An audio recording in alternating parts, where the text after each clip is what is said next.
What's up, guys? It's McNulty here. Welcome back to the channel. I hope you guys are all doing well, and I hope you're ready for the Alliance quest because it is back once again, and it has brought with it a brand new Moth hero. So the Moth portal is definitely getting beefed up quite a bit. We've got a fair few 5-star heroes in here right now.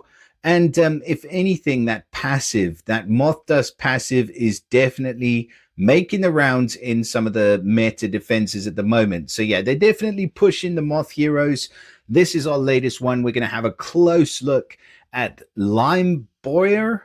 I no idea how you pronounce that name. We're going to have a close look at this chick, see what she's all about, and see whether she is worth summoning for. So let's start off with the basics. I mean, she is a nature hero.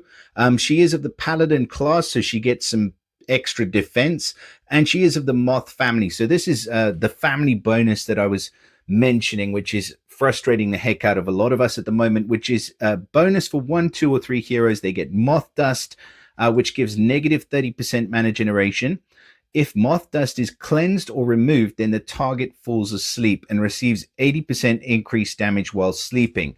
So the Moth Dust, I believe that only triggers to it, like it's either 1, 2, or 3 heroes, depending on how many heroes you've got in the Moth family on your team. It's not super clear about that. So it is something that I'm going to require testing, which I haven't done yet, but that's what I've read and that's what I'm going with. So it depends. It could be any hero that gets the Moth Dust. And if they do, they get negative 30% mana generation, which is frustrating as hell. But if they cleanse that off, then they fall asleep. And while they're sleeping, they receive 80% increased damage, and they cannot gain any mana or anything like that.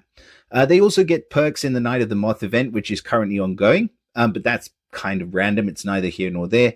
And she gets a dodge special skill damage as a passive. So the character has 15% chance to dodge special skills that deal damage. Again, it's not really about the passive with these heroes. It's all about that Moth Dust family bonus. Again, like I said, it makes them really effective on defense. So moving over into stats land, 1186 team power, which is pretty high. 1211 attack, 1219 defense, and 2115 health. So really balanced stats across the board.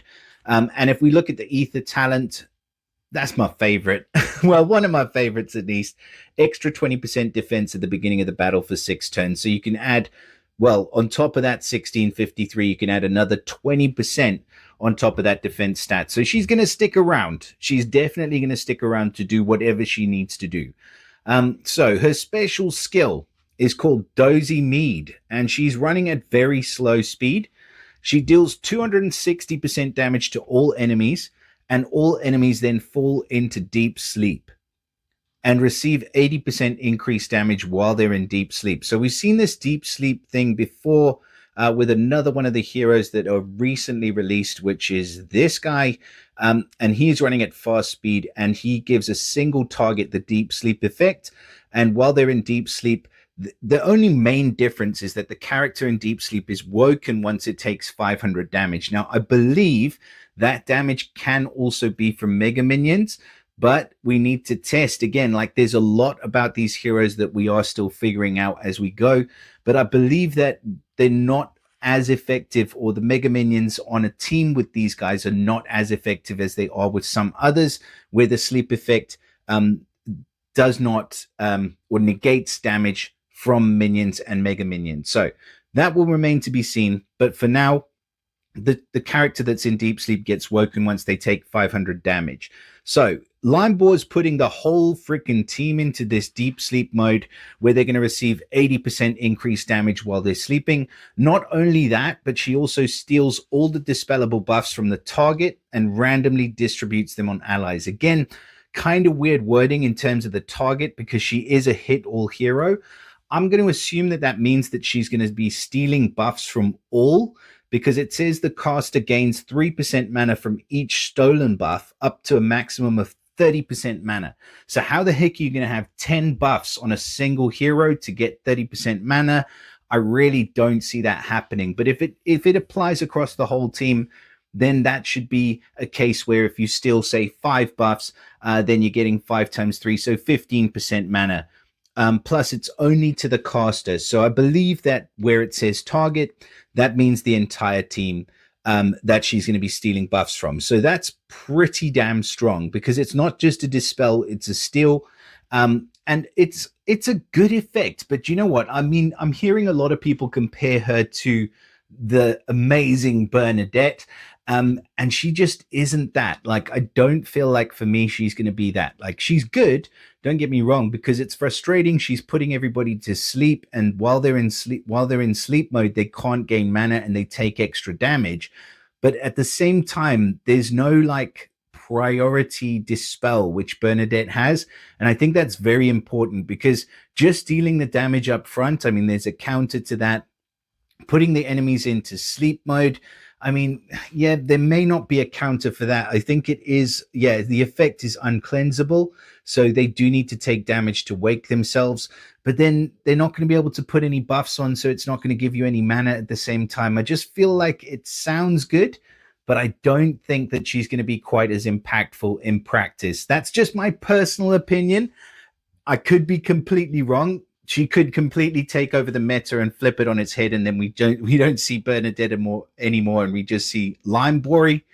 But I don't think that's going to be the case. So for me, I do like the hero. I think it's a cool effect. I think I would use her more on attacking teams than I would defensively. And I think she's going to shine a lot more in like the rush format where you can actually get that special to fire off quickly. Because once you put the team into deep sleep, for me, I would really either want to have some hit all specials ready to go or an extra hit all special ready to go where I can deal an extra 80% damage, or some really solid snipers, again, that run at like similar speeds, maybe even some slower speed snipers. Like she might work really well with one of my favorite heroes in this portal, somebody like Mortwitch, even though they're in different colors, because you can then snipe out the single target, you can heal all allies, and then if you get enough matches, you can potentially move on to the other target. She's going to be good for like slowing down battles, but that being said, she's running at very slow speed already, so it's going to be tricky. Like, she's not the one we're waiting for. I really don't think